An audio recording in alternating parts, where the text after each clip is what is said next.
Hello, my name is Jeremy and welcome to Let's Talk.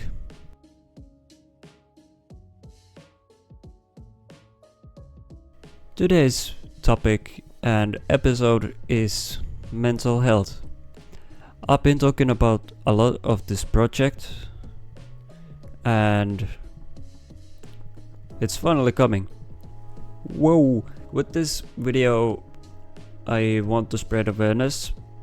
I want to talk about real problems. I want to talk about things that people with mental health issues and people in general suffer on a daily basis. But I want to show that mental health problems are normal and they're not just a thing that you can swipe away. I want to talk about it. I want to show people that mental health is a serious issue. And today we have two special guests. Mavis, Slot on a Stick, and MK. So the interviews are coming after me talking here in between. Hope you enjoy this video and let's get straight into it. So what I want to talk about from my perspective is that I suffer from a lot of things and mostly depression and anxiety are a real problem that has been bothering me quite long. And let's put it this way. It gets in the way of the working of YouTube and so on. Sometimes it's a really bad problem when trying to upload videos and edit. Sometimes it makes videos seem lazy. And first thing I want to really mention is how people treat each other. And I've seen a lot of it, how people just really seem like they have no respect for other humans. I understand, or I don't understand. I don't understand a thing that there are people who just judge people literally only because they want to. There are people who just are rude to other people because there is literally no reason for it. Some people make fun of people's looks, some make fun of other people's just because they can. But yeah, there was a huge break on my channel while I made videos and so on.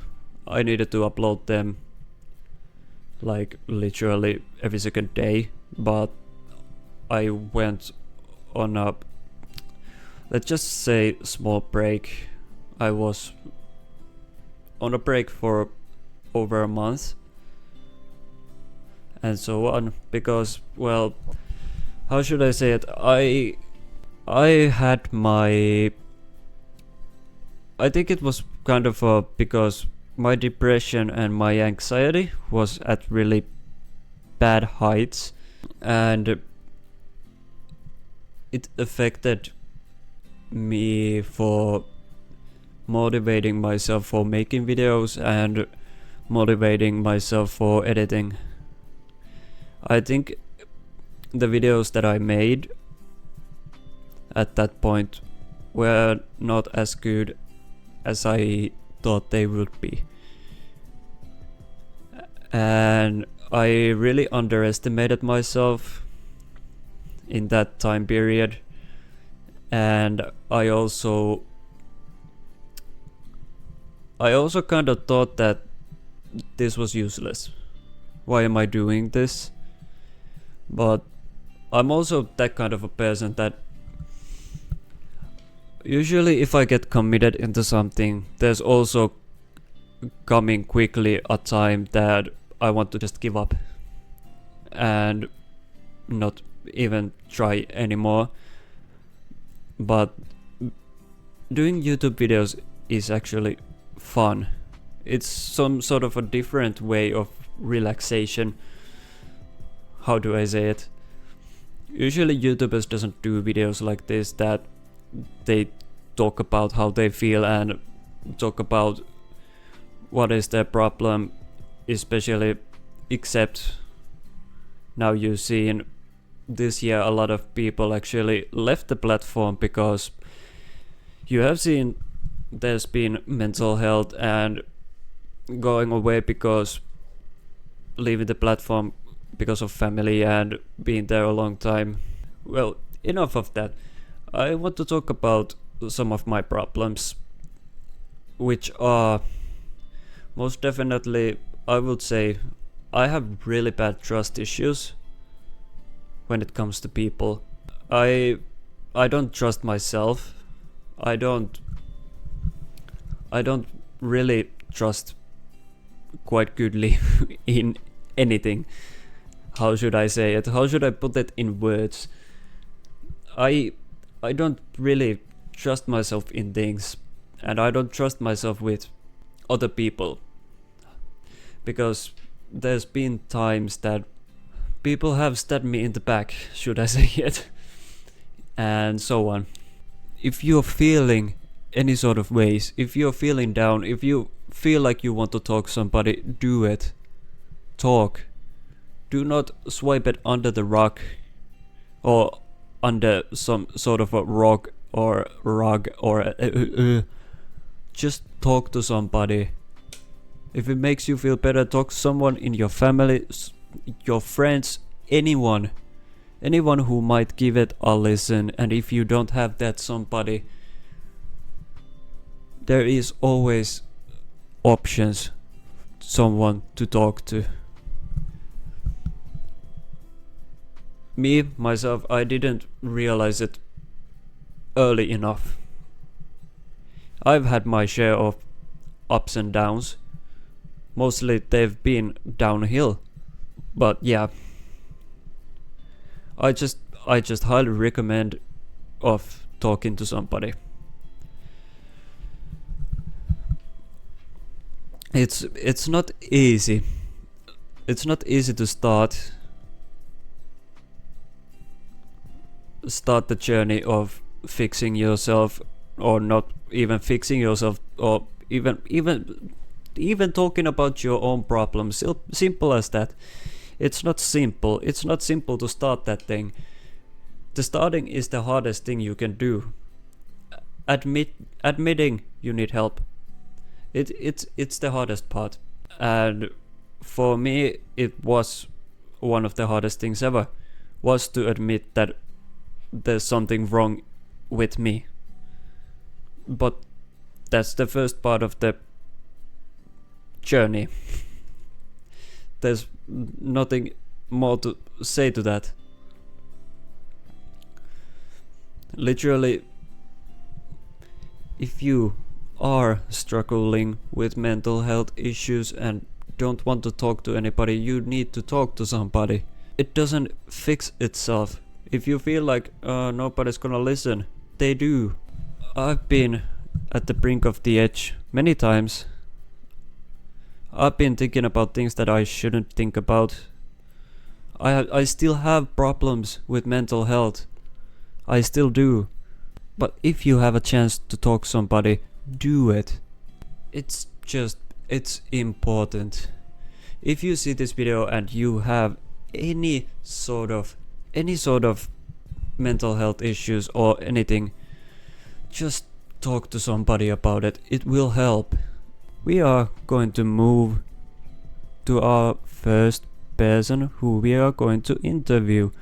So say hello to Mavis. Hello Mavis, you can now introduce yourself.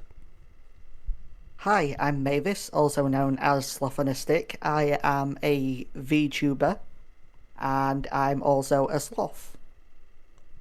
All right. And I had one question I wanted to start out with. I'm gonna start this out with everyone, and it is, how are you? Like in a general sense, or in terms of like everything? Um, you can decide. Ooh, in a general sense, right now I'm okay-ish, a little bit nervous. I don't usually do these styles of videos. But like in a general sense of life itself, I am struggling a lot. Do you want to explain a little bit more? Sure. So, okay. This video is about mental health, so I'll share, what it is that I struggle with on a daily basis. Yeah. So, the mental health disorders or issues I have are severe depression, severe social anxiety, severe general anxiety and panic disorder. I also suffer from depression and anxiety based hallucinations, insomnia, stress based hallucinations as well, just to add on to that.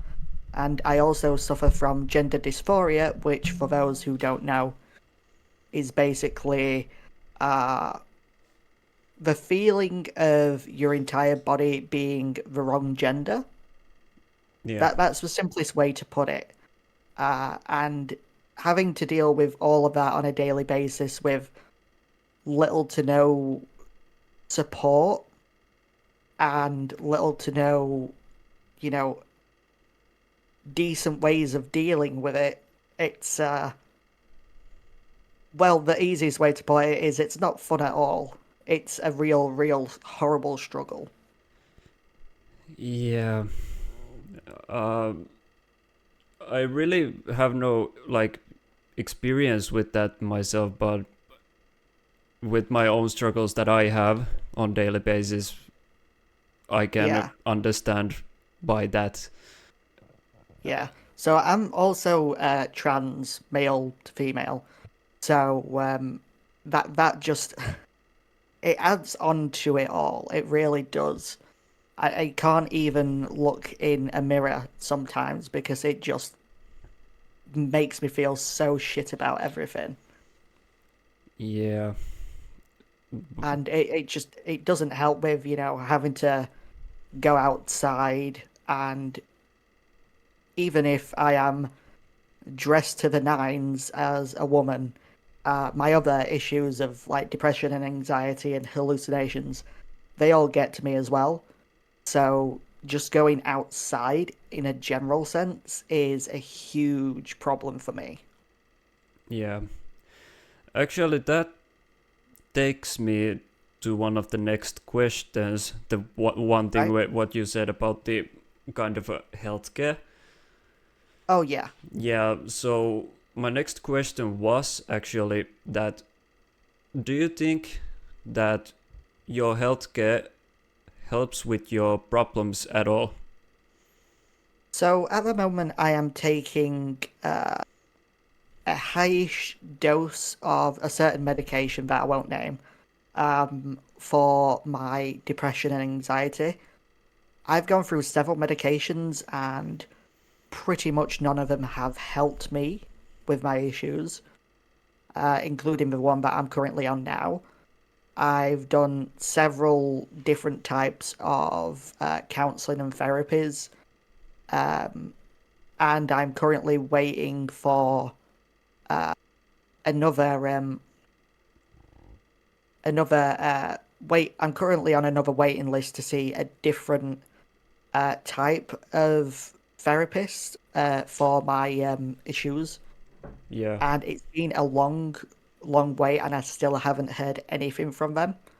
I've heard that I have been accepted onto the waiting list, but it's been, I think, about 2 months, maybe 3 months since then. So Oh. I just that's the English waiting list for you. So in England or the UK in general, our healthcare is free through the NHS, the National Health Service. Yeah. And although it can be really good sometimes, the waiting lists at the moment are horrendous. Just to see a doctor about the possibility of having like hormone replacement therapy, Yeah. it's nearly a 4 year waiting list. I'm on the waiting list, but it is a huge waiting list. Yeah. We have So in. as Yeah, you can uh, continue. Yeah. yeah, so as for the question of is my healthcare working for me or helping me at the moment, it has its ups and downs. They do try. The people like doctors and counselors and therapists, they often do try, but it's all down to whether or not a certain thing works for you. And I've gone through so many things at this point that both me and my doctors are kind of leaning towards the fact that it might just be a situation that the only real support I could get is counseling. But even that is also as and when I can even be fit into any sort of therapist services. Oh, yeah. What I was just about to say was that in Finland we have kind of a same problem. Yeah, Yeah, we have the free healthcare, which is good, better than in the US or somewhere else. But one of the problems is that the waiting is yeah, horrible. yeah. And it's also for me gotten to a point where I'm currently unable to work, which is even worse for your mental health, not being able to get out and do things like a regular person. It really does put a dampener on your own mood and situation. Yeah, I actually had the same problem with myself. Um, Yeah, on my last job, I needed to quit because of my mental health problems. yeah. I had a very similar thing. I was my last job, basically my contract ended, but I was remaining there to do volunteer work for them because it was a charity, and Oh, they couldn't afford to pay for me to be, an actual worker. So I volunteered for them for about nearly a year, I think. But it yeah, just got to the point where I just could not cope with my own problems to the point where I think maybe a bit of self-sabotage, just trying to get out of any and all situations I could involving going out or dealing with people and things like that. And it's it's just not a good situation to be in at all. yeah. That's something I definitely understand. Yeah. It is, especially yeah, especially when like you're in a situation you need to wait to get help on the mental health, and you can't literally do anything in that time while you're waiting. Yeah, that's the situation I'm stuck in at the minute. I have basically no real life friends. All of my friends are online, like you, and like MK as well. Yeah, All my friends are online. I don't really talk to my family very much, so I don't go out at all. And my hobbies keep me inside anyway because I like doing YouTube, pixel art, all that kind of stuff, anime, games, all that. yeah, So everything I do is inside, and it's very difficult for me to even convince myself to go out and do things or get a hobby that requires me to, like travel or deal with other people in real life. So at the minute, I am just sitting about continuing just plodding on with all the little things that I do whilst I wait for some sort of help and even that sort of help may not even work. So it could, I could be waiting all this time for absolutely nothing. And Yeah. when I'm, like when people are trying to get to sleep at night, all those thoughts come flooding into the mind. Um, all the intrusive thoughts about like, oh, how's your day been? Or, you get philosophical and things like that.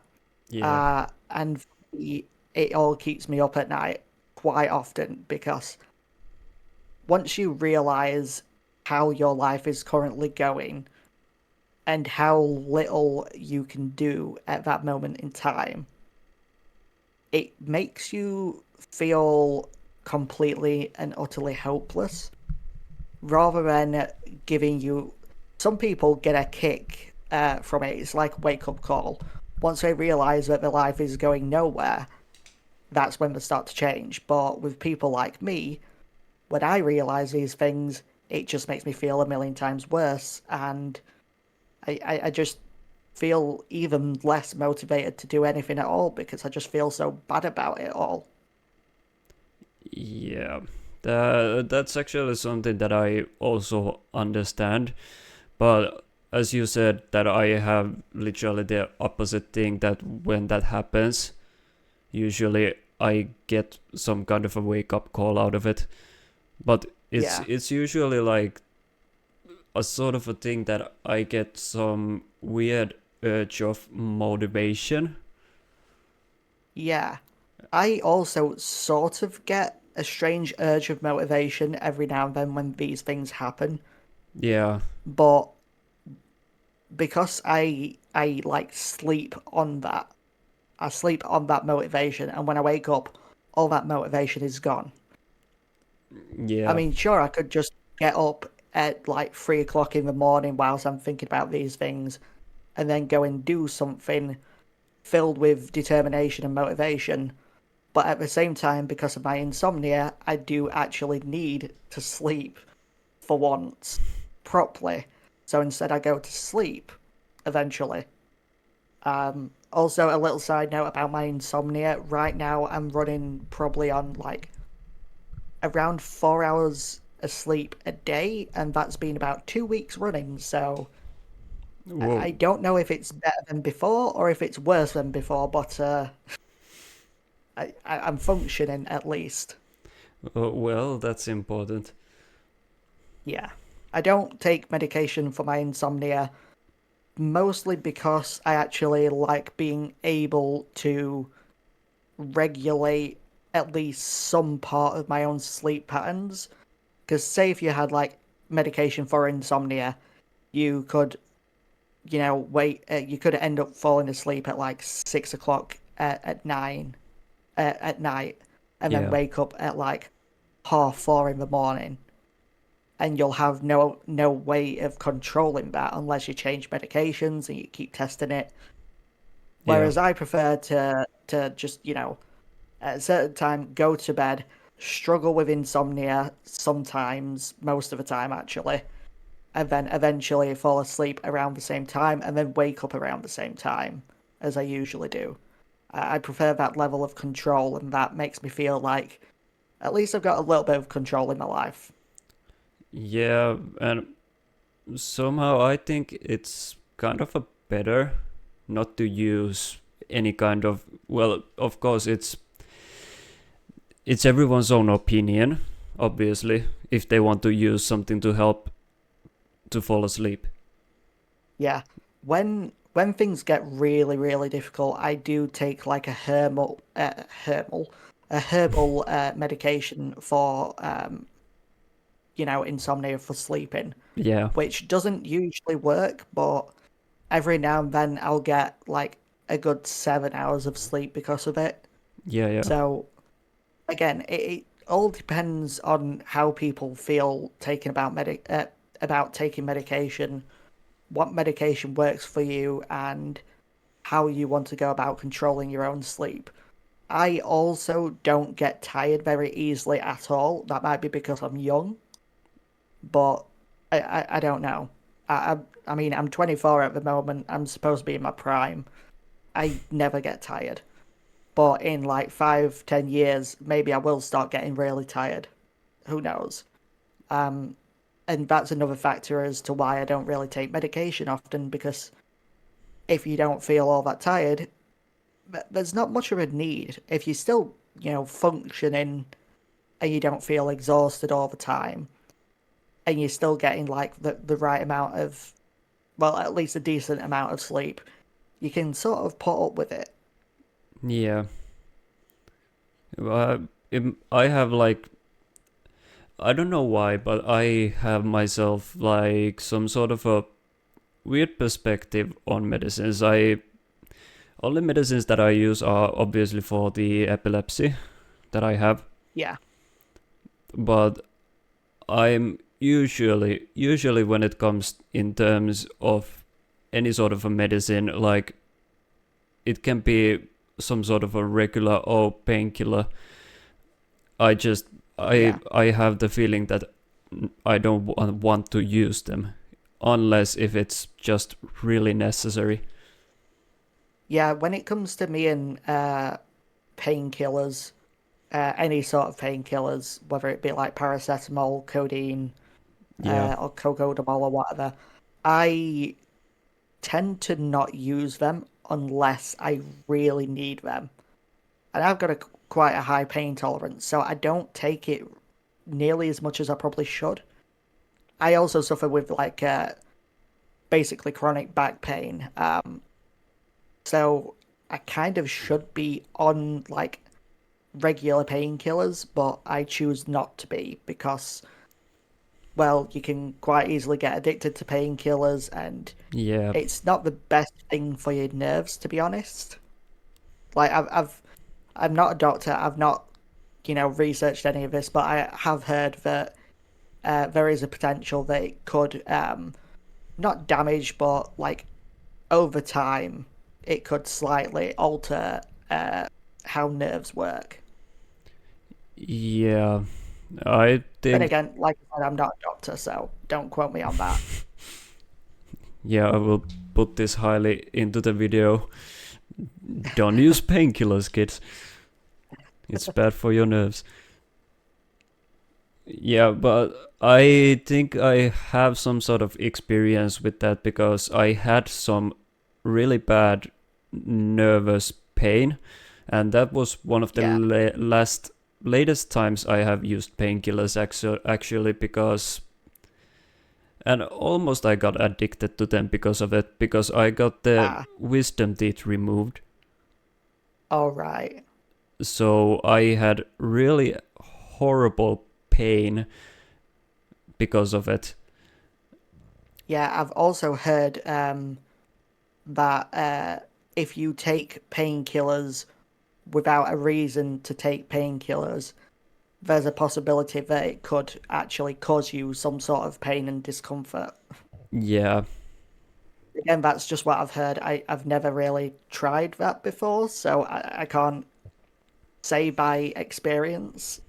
yeah, and it was like the I had the because well when the wisdom teeth was removed, Yeah, it got infected actually like a few days right. later, Ew. and it needed to go for a checkup again. So I Yeah, used the painkillers literally for almost over a week in a row because it yeah. got infected and so on. They do say every time I've bought painkillers, they do say like, oh, it's only for like 3-day use, and then if it continues to be in pain, you need to talk to a doctor. Yeah, So best not to do that. Best not to use painkillers for that length of time. yeah, that is true. But I have one question left actually, All right. and that is how does the mental health affect your YouTube video making? Ah, yes. I think I've spoken about this, not at length, but a few times on my channel before for, explaining things in other videos, Yeah. but I constantly have a huge lack of motivation. So that also affects my style of videos. A lot of people like to do flashy style of videos, but because I don't have much motivation, I don't do much editing. Yeah. And the editing that is quite simple. Now that's become a style for me, and it's what people have come to expect from my channel. And every now and then, when I do something a little bit more flashy, people appreciate the effort that I put into it. So I think that's great. When I was first starting YouTube, my anxiety was so bad that you can literally hear it in some of our videos that I'm like trying to fight off a possible panic attack, Yeah. and Yeah. it still happens. Um, it's gotten a little bit more difficult to control these things as I've started to do like collaborations. Um, but it's something that I have to work through, and it's something that I have been working through. It's um, it's really difficult. I've even like I often postpone videos because of things like anxiety and my lack of motivation caused by my depression.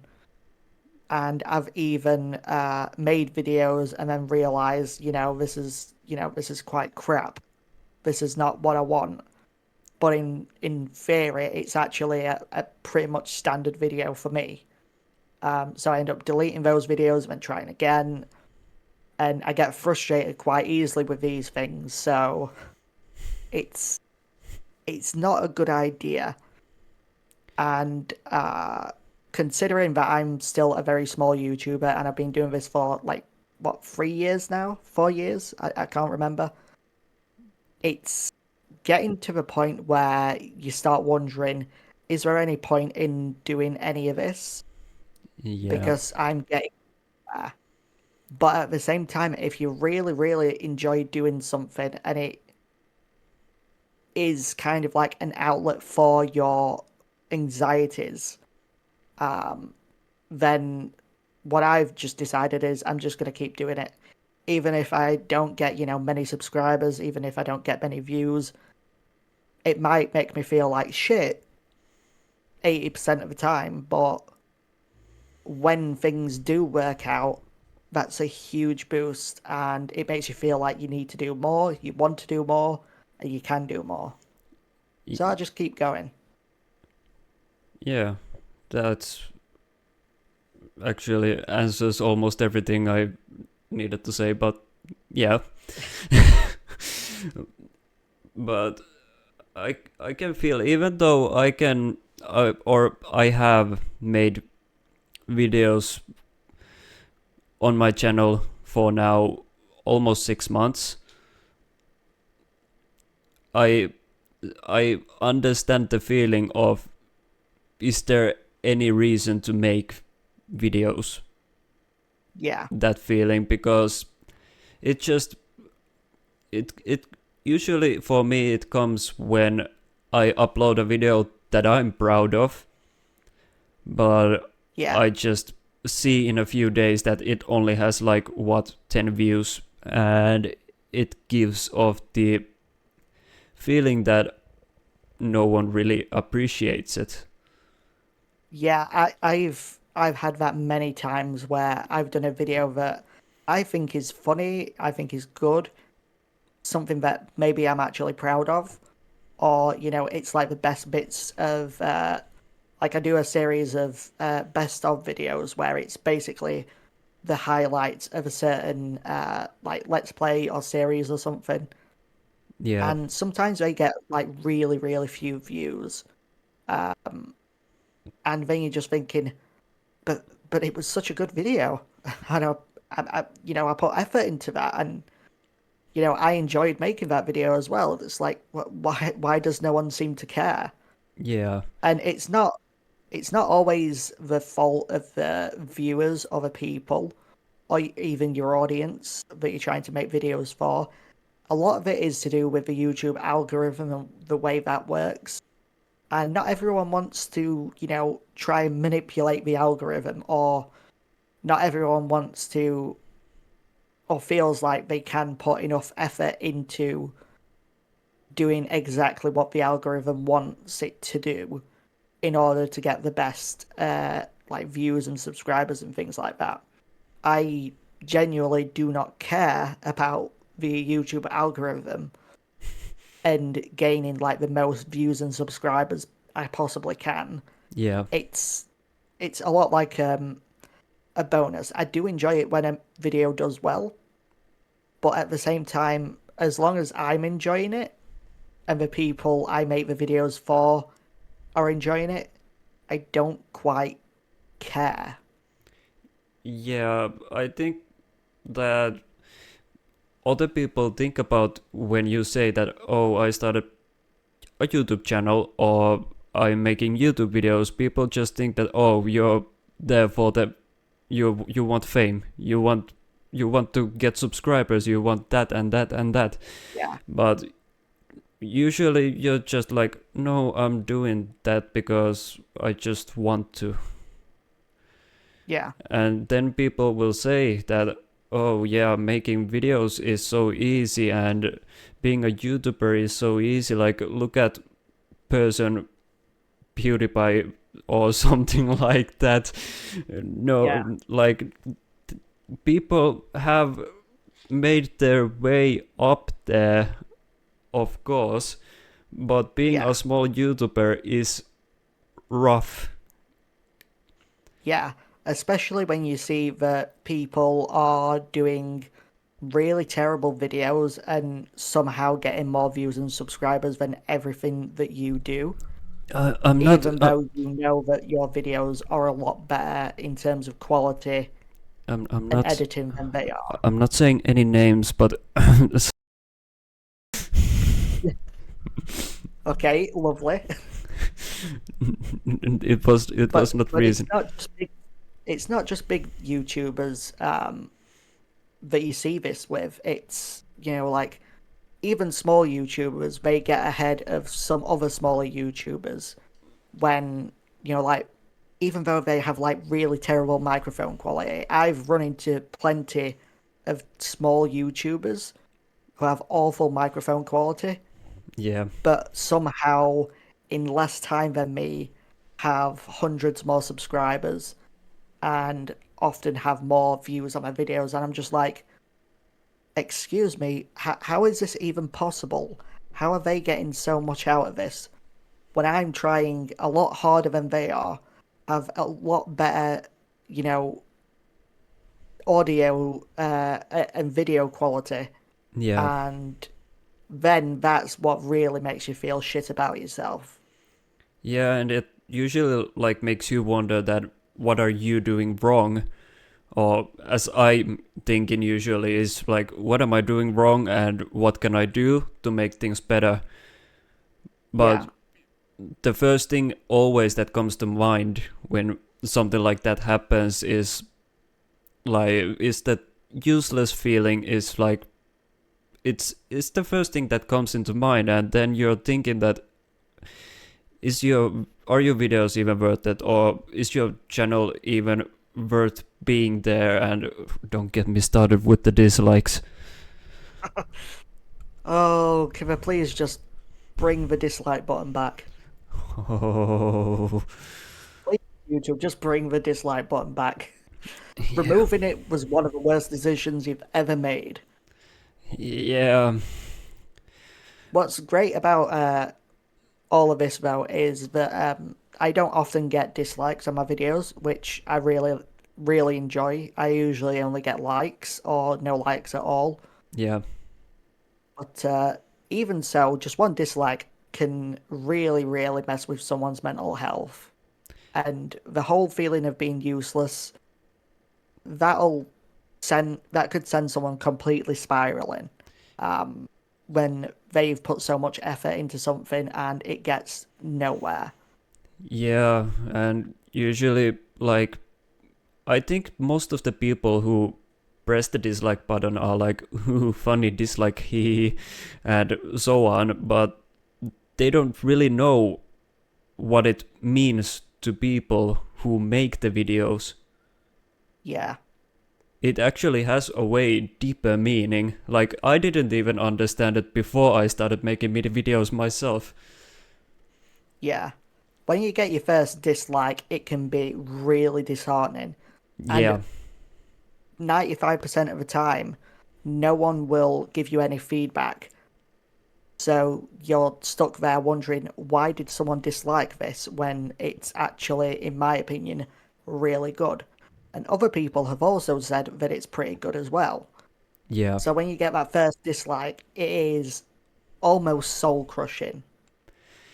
For it me, is. that didn't happen because I was wondering for a long time, like, why the hell am I not getting any dislikes? Why am I only getting likes on all these things? And that was back when I had like audio issues. Well, not audio issues, but I had a crap microphone. And then eventually, a long time had passed, and I finally got a dislike, and I was like, "Yep, it was about time that happened." But for a lot of people, it can be really soul crushing. Yeah. It's a good thing that I usually and mostly have quite good like and dislike ratio. Usually I only have likes also. Yeah. Uh, on this topic, the my most disliked video currently sits at 5 dislikes to 7 likes, which sounds worse than it is, but it's my Tears of the Kingdom video. Oh yeah. And the only reason why that got so many dislikes is because it pissed off half the internet. Yeah. But that was the point of the video. So, Well, in my eyes, if it gets more dislikes, it's a win. yeah. That's not a bad thing if you think about the topic. But Yeah. if it's, let's just say you make a good Pixelmon video and you realize that it suddenly has 5 dislikes, Yeah. that's a point where you start to think to yourself that what the Yeah. Yeah. That really can be kind of crap.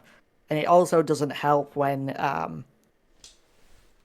every now and then you'll have a video that has either more likes or dislikes than it has views, because YouTube also likes to sometimes take views off of the video, Yeah, and then you get really confused.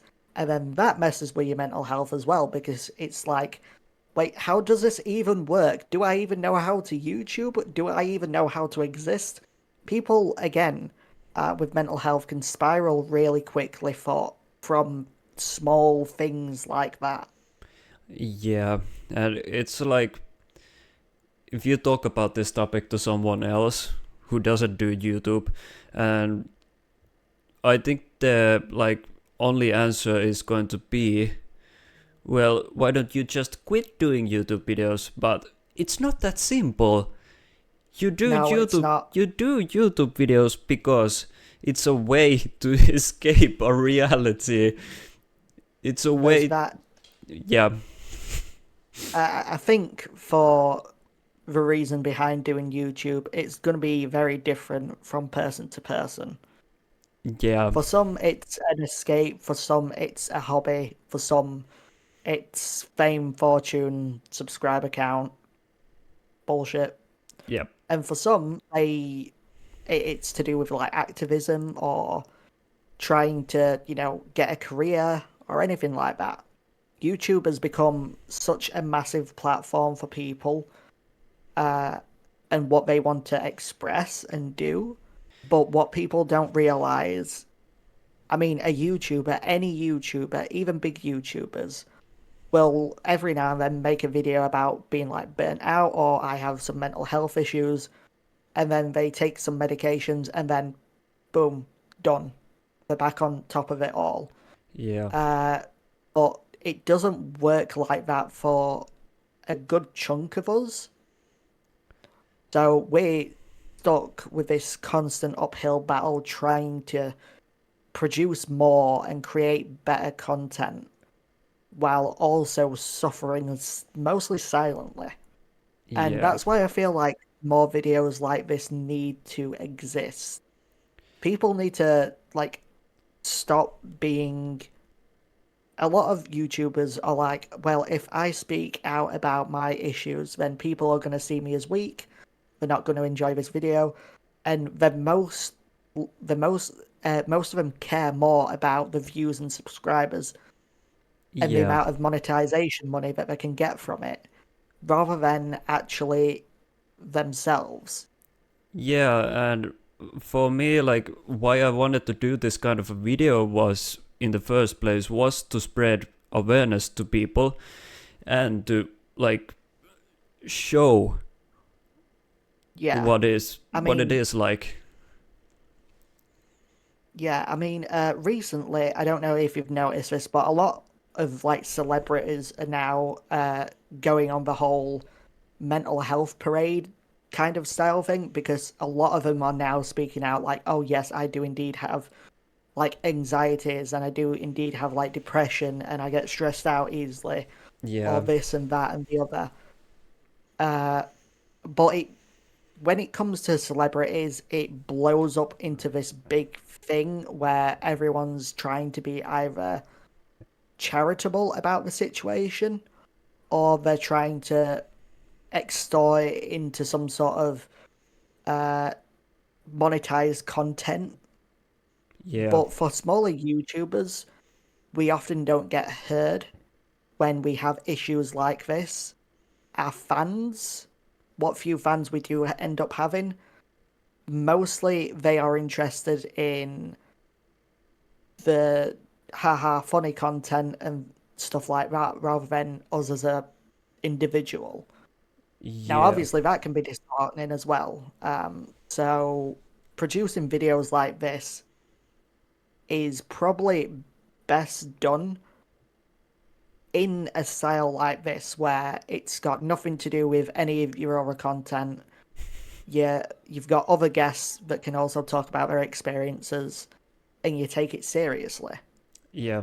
rather than a lot of other YouTubers who are like, oh yeah, by the way, I've got depression. Also, I struggle with this, and that. Also, haha, funny moment, here's a skit. And also, have you heard about our new sponsor? Oh yeah, the sponsors in videos, yeah. Or even just like, oh, also don't forget to like, comment, and subscribe. It's like in Yeah. videos like this, it needs to be taken a bit more seriously, I think. And you're Yeah. doing that, so I'm quite proud of that. Yeah, I don't like. I just, as I am, I know I am a small YouTuber. I have 70 subscribers, and by the way, thank you for everyone about that. But Oh yeah, yeah, yeah, but I don't think it's important in this video, even though it is for me. But still, as soon as I mention that, yeah, okay. Asking you shall receive. yeah. But what was I talking about? Yeah, even though I am a small YouTuber, I just hope that this video goes out, in public, that as much as possible people would see this and Yeah, just take a quick, I don't know, 45 minutes, how long this video takes, and watch it and try to please learn something about people. yeah, This is not a video that is supposed to be like, oh, let me just swipe this away. Let's watch some Markiplier spooky games. Ha ha ha.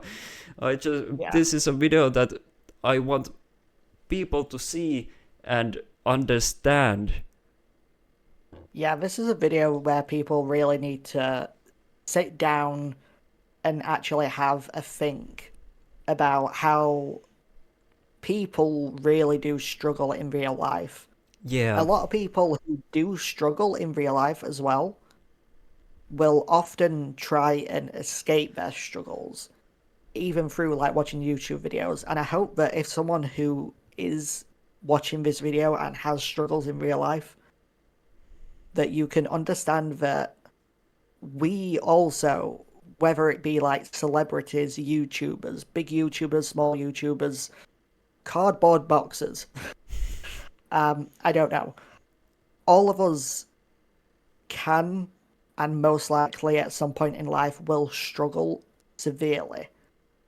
And what you need to understand is that if you keep running away from it, you'll never get anywhere. So my hope is that this video will make you at least think about your situation Yeah. and try to do something about it. And I don't mean get out a bottle of whiskey. That's my shtick. Don't steal it. But yes, people just really do need to sit down and watch and just think about how they go about dealing with their own issues, as well as how they could possibly try to help people like us with our issues. Yeah. Kind of feels like, especially in Finland, it feels like that unless you are literally on brink of game ending yourself, not saying the word because YouTube doesn't like the word. Yes. And so on. It feels like unless you're doing that or on the brink of thinking that, you won't get any help. Yeah, that's. I think that's how America sees it as well. Yeah. I mean, obviously, I'm not American and I don't live there, but from what I've heard, it's more like you've got to pay a fortune for any kind of help, and they don't really care too much about helping you unless you're having, the thought of game over. Yeah. Resetting your character. Yes, as trying to be as polite to YouTube as possible there. Yes. Let's keep this family friend. No, this is not family friendly. I don't think any video about mental health can be all that family friendly. Yeah. Thank you for being in this interview with me. My pleasure. I mean, anytime you need to, talk about these things, I'm all down for it. Yeah. Anyways, that was Mavis, and yeah, let's go to our next person who we are interviewing. Say hello, everyone, to Emki. Hello. Hello. Hey guys, I'm Emke Games. Feel free to come to my channel. I've got everything and anything under the sun that you might want me to play, so long as you put it in the comments, okay? I'd love to see you guys there. Alright. I don't know why. I don't know why I'm waving. You can't see me waving. Yes, thank you. How's it going? It's going good. Right now, I don't know, somehow managing, but let's start with the questions, shall we? Go for it. My first question, I asked Mavis the same thing, which was, how are you doing? So how I'm doing, that's always a loaded question. Oh my goodness. Hard question off the bat. Let's go. How I'm doing. For me, I'm doing pretty great. From the outside looking in, I just had to go through, in the past 2 days, 2 very strenuous, stressful doctor's visits dealing with my mental health, one of which that lasted about 5 to 6 hours, and no, it wasn't therapy. I ended up dealing with, so I have PTSD, so I had to deal with a couple of flashbacks during all of that, which is never fun. And then I ended up catching COVID. So, like, to me, I'm like, oh, I'm great, I got it all over and done with, but, to the outside looking in, they'd be like, I'd kind of stressed out from that, like, Yeah, that's understandable. I have PTSD myself also. Yes! Trauma buddies! High five! Woohoo! Yeah, so PTSD isn't that fun when you're starting to have flashbacks or something. Mm-hmm. It is stressful. Mm-hmm. But yeah, well, I'll go to the next question, which was, you're American, right? Correct. Yes. So your healthcare isn't that free. No. No, it is not. Yeah, so my question was that, do you think that your country's healthcare helps enough with the mental health problems? Okay, so with my country, it's very difficult to answer that because it varies by state, the type of help people can get. For instance, I've lived in 3 different states, and for 2 of them, one of them, it was very easy to get free healthcare because you have to go through an application process. You have to show them, like, here's who I am, here's, like, my financial ability to pay for things. You know, you have to show proof of income, who you are, Oh, proof of address, you know, all that fun stuff. And then they basically look at all that and say, you know what? We might give you healthcare. And that's kind of how the healthcare system works as a gist for every state. Now, depending on, you know, how the state feels about giving free healthcare, because, you know, us Americans, we don't give no handouts. You got to work through being able to pay about $600 a month for insurance yeah. uh, Oh, that's a on a lot. on a good day. You know, you know, and that's if you're paying out of pocket with no job. Now, if you're working, you might pay $200 out of pocket every month for insurance.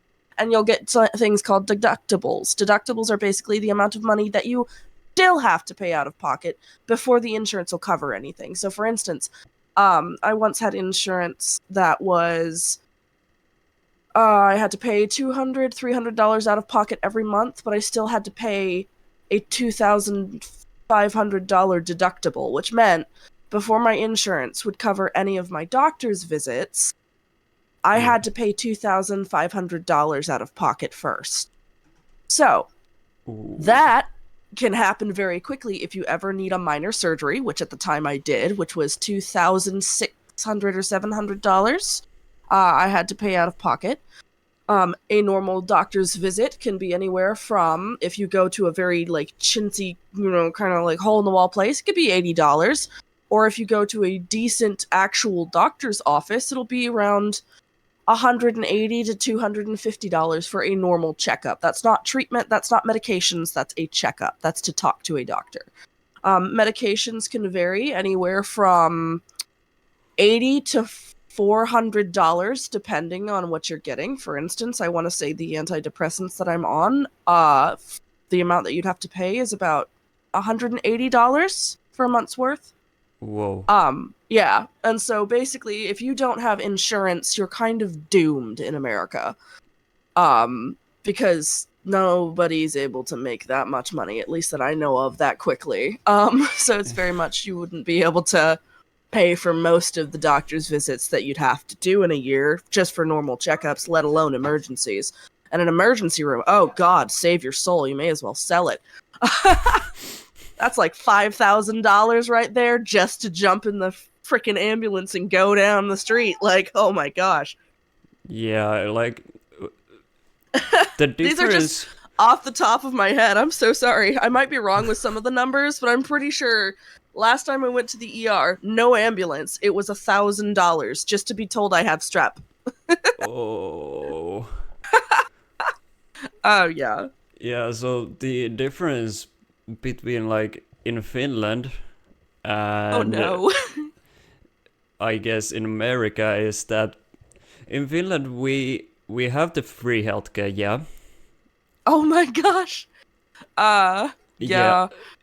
So it's usually like, yeah, if you need an ambulance, I say from my own experience that if you need to call an ambulance, it goes way cheaper than just calling an Uber or taxi. That's crazy. Yeah, Whoa. it goes somewhere in 30 or 40 euros if you call an Oh. ambulance. Oh, I didn't even tell you the crazy part. Okay, so when you get insurance, so for instance, state insurance is dependent on your income. and usually it's completely free. Oh. Completely free. So everything is free. Let me rephrase. Sorry. Certain doctors and certain prescriptions are completely free, because with insurance, there's so many different insurance companies that there are doctors that are like, I'll work with only these main insurance people. So if you get, for instance, a no-name insurance brand, you're stuck going maybe an hour to 3 hours away, depending, to go and see just your primary care physician, so just your main doctor. Some insurance, I could go on. I know this is not about insurance, but oh my gosh, just the amount of insanity that is the American healthcare system. And if you talk to people that are overly patriotic, which, you know, every country has them. They have the very patriotic people. Yeah. But if you talk to the people and try and bring up the point of other countries have free healthcare or they have manageable healthcare, what are we doing? They will always say, well, they don't have as good of healthcare as America does. And I'm like, yes, but what's the point of good healthcare if no one can afford it? Like, quote unquote, good healthcare. Like, I don't know where their stats are coming from. Yeah. Like, their statistics. No idea. Yeah, so healthcare, yeah, it's free, and that's amazing. it is a good thing. Like in Finland, one of the best things is that healthcare is free, and you can visit like a regular doctor, doctor's office, yeah. Doctor's office, or a primary care physician, or whatever you would like to call them. Yeah, so they are completely free. You don't need any insurance or anything like that. You can just go in there, reserve yourself a time, and you can just walk in there and you don't get any bills or anything. I actually had a question. Yeah. So one of the arguments that I've heard when it comes to, you know, why American health insurance is so expensive is that, Americans can, you know, schedule an appointment and they can be to a doctor's office in like 2 weeks, which is not true. If you're doing a new patient thing, it can be anywhere from a month to a year of waiting to get into a doctor's office because it's called a new patient appointment. And if it's like a busy office, it might take you a month, even if it's not new patient, to get in, or maybe 4 to get in. How long does it take you to schedule an appointment, and get seen to get help? If I usually call to a doctor's office or my nearest doctor, what is in there, so I usually just call there. There is an automatic message that they call back. It takes 1 to 2 days, or they can also call at the same day too. And then they usually just reserve yourself an appointment when you can go in. And it usually doesn't last or go more than a week forward. And that's maximum. So then you wait about a week, like how we would, except for probably a little bit quicker than we would. Okay, thank you. I was kind of curious on how that would work. Because I don't really get to talk about this stuff. It's one of those, like, I love these kind of conversations, so I tend to just, like, ask all of the questions. Sorry. Who's the interviewer here? I'm so sorry. Continue. It's okay. It's like, the meaning of this video that I'm going to do is basically just to show what it is like in different countries anyways. Ah, gotcha. Okay. So that's very interesting. I am trying to spread a good message with mental health and how does countries kind of help with it. Do you want to know my country's opinion on mental health? Well, that also. Did you want to know that one? I can tell you. I am kind of scared. Okay. Now this is biased. This is from like just one person's point of view. Because like I don't want to say all Americans because that's not true because there's millions of people in America. You can't fully gauge it just from me. Yeah. I grew up meeting two types of opinions when it came to mental health. A rare third one, and the third one is honestly what I believe is the correct opinion, but it's not the one that most people see. The third one, we'll start with that, is a yes, it exists. Yes, it needs treatment. All right, cool, you're getting treatment. Good for you. That's the correct Yeah. thing. Is just like a neutral. All right, good for you. Moving on. The second one I have seen, or sorry, the first one that I've seen the most, and unfortunately it grew up with in my household, was it doesn't exist. You're just making it up. Yeah. It's all in your head. Pull up your bootstraps. Yeah, it's the And what that's our stigma. yeah, that's the way that I like to call gaslighting theory. Yes. And so it would usually come with the stigma of taking medications. So don't take medications for it was at least what I was taught when I was younger, was basically that nothing was wrong with me. I was just lazy because, you know, I have depression, and so it's like nothing's wrong, you're just being lazy. You need to be less lazy. And Yeah. so, you know, it took me a while to educate myself. It took you know, friends, you know, talking about their own mental issues, their mental health problems, for me to like fully understand that no, nobody's just being lazy. If people could go do the things they actually want to do, like with no hindrance to their mind, like they'd be doing it all the time. Like I swear to God, I'd see people like, you know, climbing skyscrapers if that was the case, you know? Like Yeah. if people had no hindrance, nothing stopping them from taking charge of their life or something, they Yeah. wouldn't be hesitating, you know?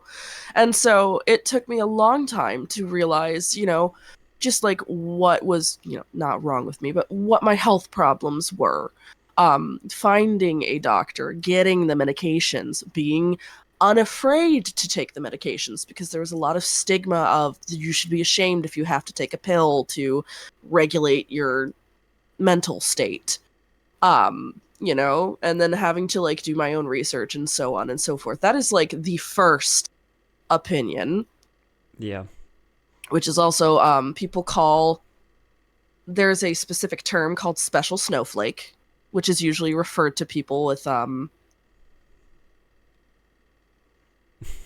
it's the kind of referring of like, oh, you poor little baby, like, you know. So if you ever hear an American say, oh, those special snowflakes, and I love how I just immediately go to a southern accent, I'm so sorry, but that's kind of but like those special snowflakes over there need themselves some medications for their brain is kind of how the opinion is there.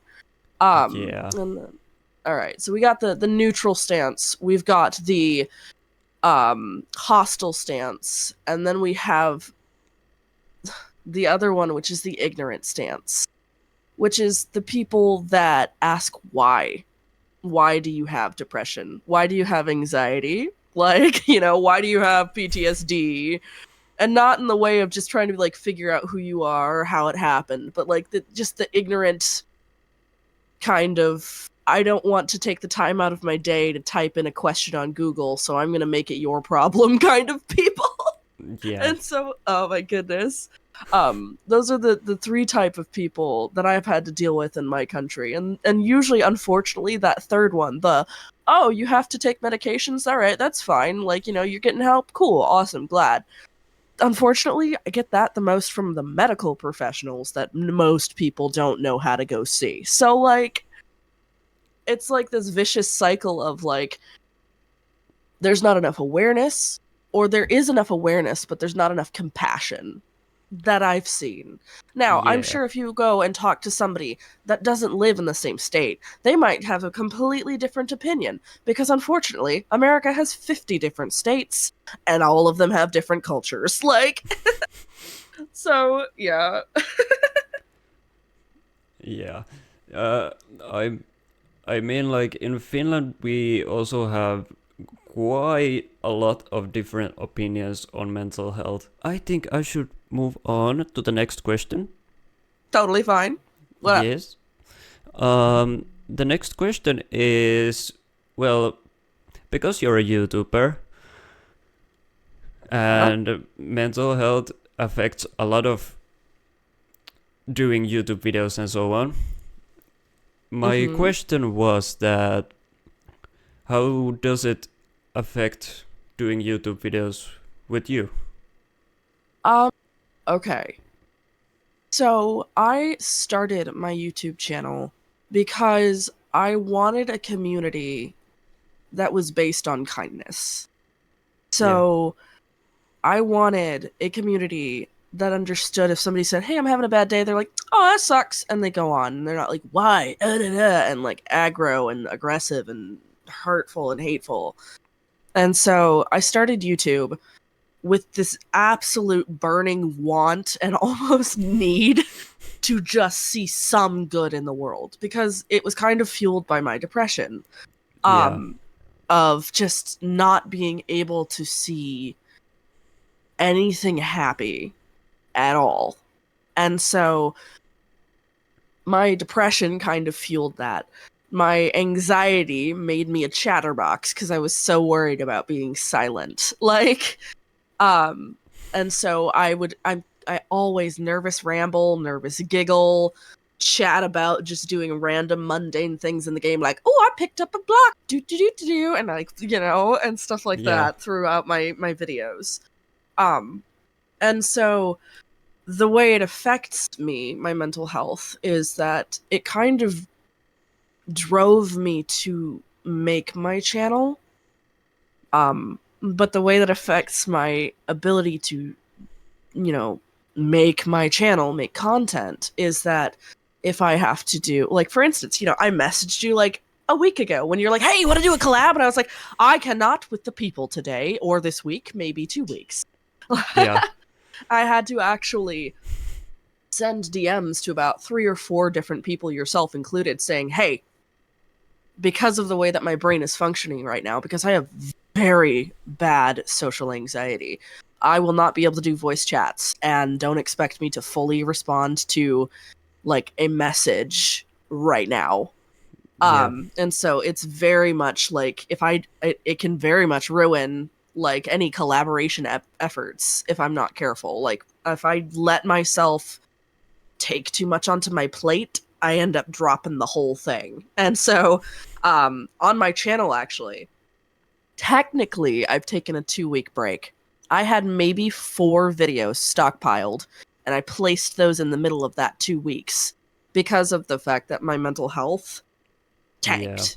Like, depression hit, anxiety hit, trauma hit, and I was just kind of like, I'm a very theatrical person, and so like, if I could explain it, it's very much just like, picture this world of black and white, and everybody I know is standing in front of me, and I'm trying to hold these boxes. And somebody shoved me over and the boxes clattered to the ground. And for some reason I have to pick them all up. But the boxes are full of sand, so now I'm trying to shovel sand back into the boxes. Now, that's the closest like way that I could explain what happens, like when I drop the ball, I suppose. But sorry. That's a good explanation. What I was also gonna say when I was mentioning how like my depression kind of fueled my YouTube channel was, because of how much I wanted a positive community, because of the fact that I wanted a safe place for people. Like, in my country, unfortunately, the cynics ruined the safe space for me. Like, "Oh, it's a safe space for babies, blah, blah." Like, it's usually how it's referred to as. But, like, I wanted a place for people like me that had social anxiety, had depression, had issues. Like, I wanted people to go to my channel and smile, and that's it. Like, that's all I wanted from my subscribers. Like, that's all I wanted from people that watch me. They don't even have to subscribe. Like, how everyone's like and subscribe, and even I say it at the like beginning and end of my videos, like, just so long as I helped one person, like how I've been helped when I watched YouTube videos, I could die tomorrow happy. Like, I could feel like my life is complete because I just wanted to help one person. And now I have 721 of them, and it makes me so happy. Like, I'm a mini YouTuber. I'm a micro YouTuber is what I call myself. But, like, there's so many people that would look at that number and be like, yeah, whatever. But I'm like, no, but listen. It is a lot. Look at that. Like, it's so awesome. Like, I just, I love everybody that, looked at my channel. Anyone that looked at my channel, I love them. Like, I don't think they understand that I would probably, like, 10 times out of 10 give them a hug. Like, I'd be like, I love you. They're like, you don't even know me. And I'm like, I don't care, I'm calling you Timmy. I love you, Timmy. Come here. Like, I don't know. It's just, I built, like, such a heartwarming community. Like, in my Discord channel, even. Like, I have people talking about baking or Minecraft or mod packs while playing Phasmophobia. People being like, hey, you guys want to go play Lethal Company together? And like, so I don't respond sometimes, but I always see it. I always end up smiling. It brightens my day. Like, the me now compared to the me then, before all of this, like, unfortunately, doing YouTube kind of helps my mental state a little bit. Not unfortunately, actually. Currently, it helps my mental state because, I don't know, I love my community. They're all so sweet and such good people. Like, sorry. I'm getting emotional. It is okay. I'm not crying. You're crying. Oh my goodness. Lavender, I love you. There you go. Everybody else too. Oh my goodness. Okay. What else we got? Yeah, so that's I can only say that that's a huge accomplishment that you have made, like a huge community like that. But I will move on forward before this gets too emotional. Okay. Yes. What else we got? All right. Let's go a bit negative side of the YouTube. What do you think about the Oh no. What do you think about the dislikes and hate comments? Do you have them, and what is your opinion on them? Do they affect in any way? All right. What I'd love to say is no, they don't affect me. But they do. They always will, like, to a point. You know, I pour my heart into a video. I'll drag my friends into a video, and I'll spend time, like, making content. I'll edit it. My editing's not that great, but I'll edit it. I'll upload it, you know. I take time to make it, and so when I do get dislikes, I'm like, oh, sad. Like, you know, it's a little heartbreaking to me because it's like, oh, somebody didn't want to be around. Somebody didn't like my content. They didn't like the video or the game, or they thought it was dumb, or I tend to, like, overthink a little bit because anxiety does that to you. Why don't they like it? What did I do? How can I improve? Like, constantly thinking and overthinking, you know, because I have a Digi, he's my husband. I end up going and looking to him and I'm like, hey, what do you think they meant by this? Like, oh my goodness. There was a sweetheart commenter, and English was their second language, but the way that they had said it, they used the word ignorance, I believe, but the way that the wording was very choppy, and so the way that they phrased it sounded like a roundabout insult. And I think I'd asked, Mavis and Digi, I was like, is that an insult, or maybe is English not their first language? And Mavis is like, I think that's an insult, and Digi's like, that might be an insult.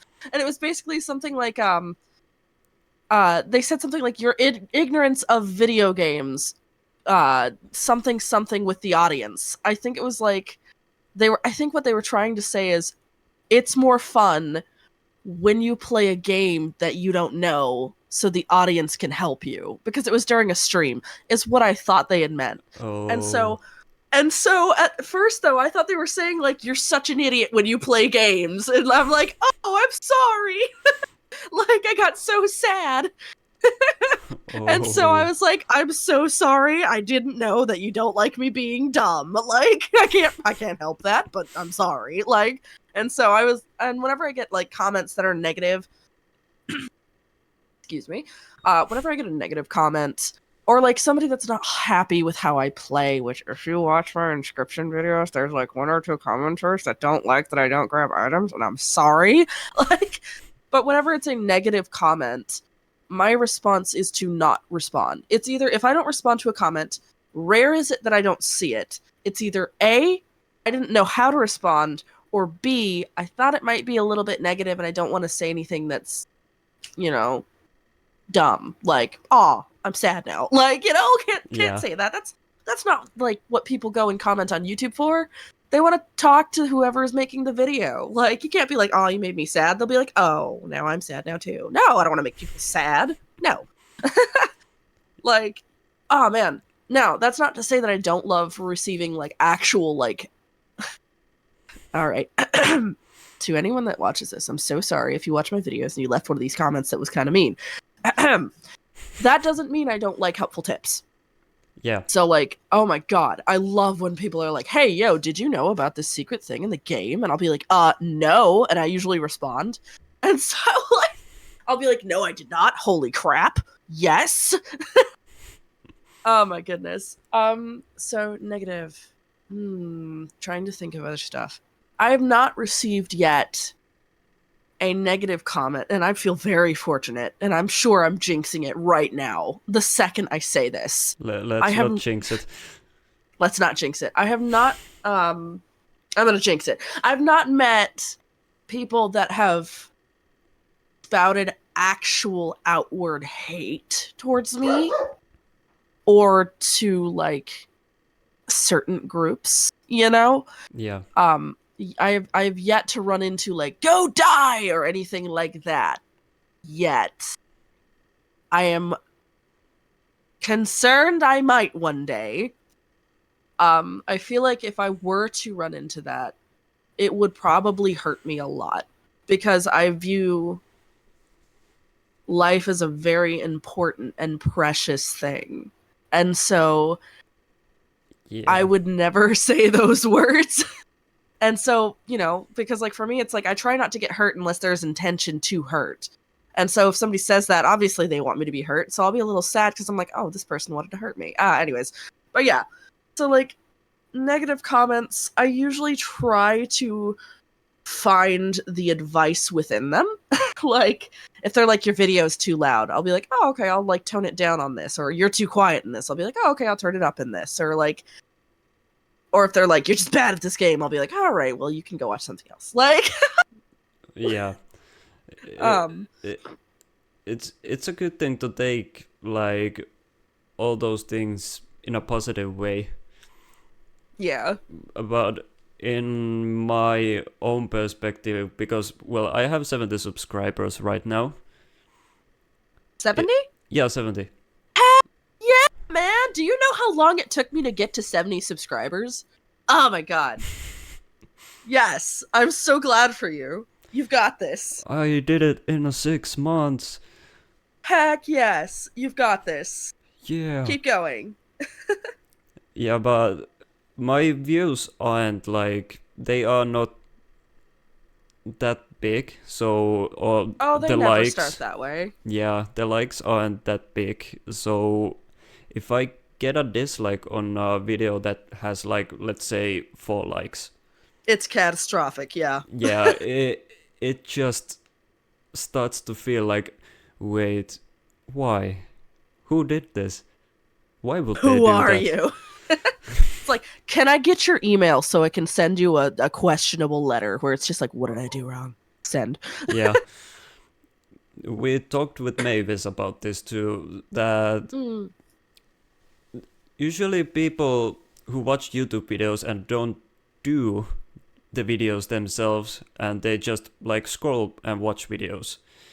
And when they see a video and dislike it, they usually do it because why not? They want to hate. Yeah. Yeah. and they don't know how it usually affects The on. person that's doing them. Yeah. Yeah, I I mean, will say, I have my own personal superpower. I will bestow to you my superpower, to use at your discretion. It is called the annoying 12-year-old voice.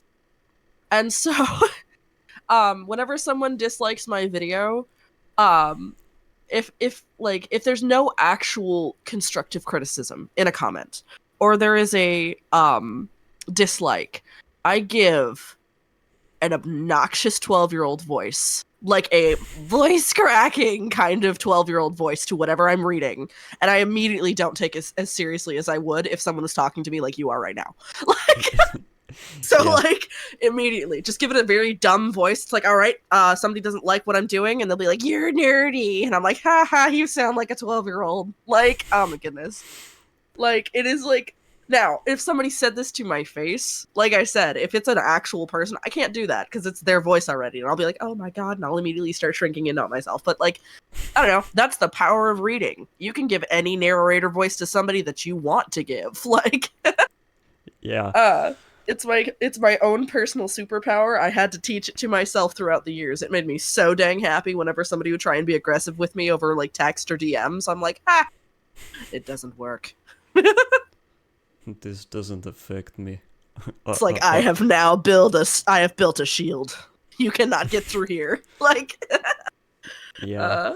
I'm not like doing this video because I want subscribers and views and anything like that. I want to do this video only because I want people to kind of understand, if that's the right word, that if you they... want to Yep. spread awareness, basically. Yeah, I want to spread awareness. And this is another disclaimer just for all the people who watch this video. If you are struggling with something and are thinking of seeking help, do it. Absolutely. There's nothing wrong with needing help if you can't fix it yourself. Like, Yeah. come on. If it's a fellow American, I understand the mentality, I promise you. But, Yeah. I mean, if you can't fix it yourself, I mean, would you really let a leaky faucet get all over the floor? Or would you call a plumber? Call the plumber. Call the plumber. Come on. That's yes, right. you've tried duct tape. You might have even tried to change the pipe yourself. But at this point, just call the plumber. It's okay. Those were wise words. Yes. I shall use them. Yes, just call the dang plumber. No. Yeah. Oh, man. And also, just remember, guys, you're not alone. You have, like, you've at least got us. Like, we love you. We care. We worry.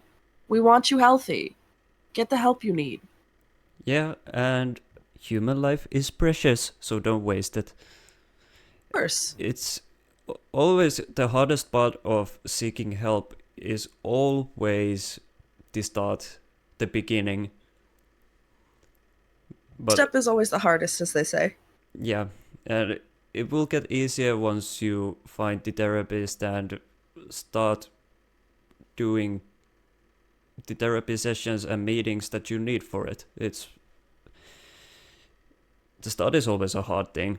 Yeah, it's the hardest. I can say for my own experience. Oh yeah, me too. It took a lot of friends being like, dude, you have depression and anxiety and problems for me to be like,